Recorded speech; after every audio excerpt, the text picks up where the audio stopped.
Merci de me donner l'opportunité de répondre et de clarifier ces deux cas où, dans certaines presses, on est présenté comme des extrémistes. Mais bon, ça ce n'est qu'une parenthèse. La première raison pour laquelle cette ville morte a été lancée au cours de l'Assemblée générale de l'UFDG, c'était exactement au lendemain de la fête de la Tabaski.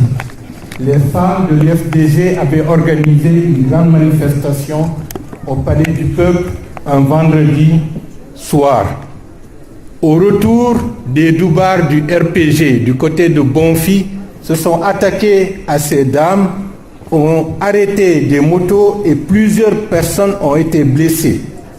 Devant ces exactions, le lendemain, il y a eu une riposte et l'administration policière a arrêté beaucoup d'enfants dans nos rangs. C'était le premier affrontement direct entre militants de l'UFDG et militants du RPG. C'était la première fois qu'il y avait, de ce point de vue, dans le cadre du second tour, cet affrontement. Nous étions devant un dilemme. Fallait-il laisser les choses comme ça, sachant que l'administration n'allait absolument rien faire, que Sekouba et le Premier ministre étaient carrément de l'autre côté, que les forces de l'ordre s'attaquent aux petits boutiquiers, aux jeunes qui sont dans l'axe, les arrêtent? Si nous ne faisons rien, les gens vont dire « mais nous n'allons pas sortir, mourir pour que El Asselou soit au pouvoir alors que son parti ne fait absolument rien du tout pour libérer nos enfants. » Et nous avons estimé qu'il fallait utiliser des moyens politiques pour se faire entendre. Et au cours de l'Assemblée générale, j'ai menacé qu'il y aura une ville morte si les enfants ne sont pas libérés le plus rapidement possible. Donc vous ne regrettez pas. Vous ne regrettez donc pas. Ce n'est qu'après que les corps diplomatiques de la place et beaucoup d'autres officiels se sont impliqués pour accélérer la libération des enfants. Et au bout de 3 ou 4 jours, beaucoup d'entre eux ont été traduits devant les tribunaux et tous ont été libérés parce que leurs arrestations étaient carrément illégales. Et parmi les enfants arrêtés, il n'y avait pas seulement ceux de l'UFDG, il y avait ceux du RPG et nos avocats ont défendu tous les enfants sans discrimination et ont permis aux enfants qui étaient du camp du RPG d'avoir des chaussures, d'avoir de quoi manger. Et de ce point de vue-là, nous assumons cette responsabilité.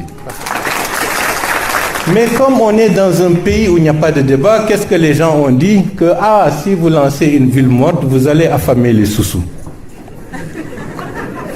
Comme si une journée pour demander la libération d'enfants de 13-14 ans qui sont emprisonnés dans des commissariats allait affamer une partie de la communauté nationale.